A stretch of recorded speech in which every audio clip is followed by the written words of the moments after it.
এই মুহূর্তে সবচেয়ে বড় খবর দর্শক বন্ধুগণ, আজকে আমরা যে পর্যালোচনাতে আলোচনা করছি সিপিএম, কংগ্রেস, বিজেপি, আম আদমি পার্টি, অরবিন্দ কেজরিওয়ালের দল, দিল্লি বিধানসভা ভোট, যেহেতু নির্বাচন কমিশনের তৎপরতায় আমরা জানতে পারছি যে 2024 সাল শেষ পর্বে 2025-এ সম্ভাব্য ভোট হতে পারে বলে এমনটাই সূত্র মারফত খবর।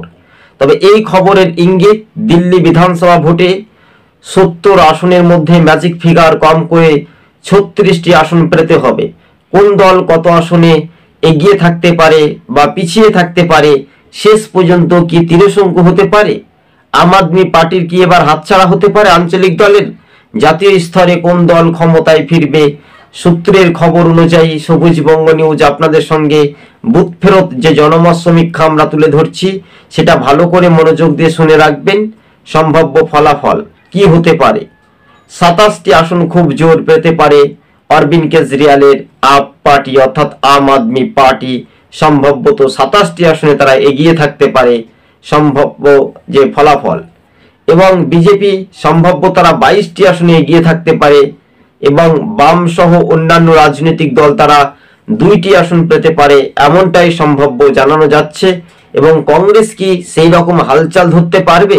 যদি কিনা এগিয়ে বা কিছুটা অংশে এগিয়ে থাকতে পারে, শেষ পর্বে 19টি আসনে কংগ্রেস এগিয়ে থাকতে পারে, কিন্তু শেষ হাসিটা হাসবে কে?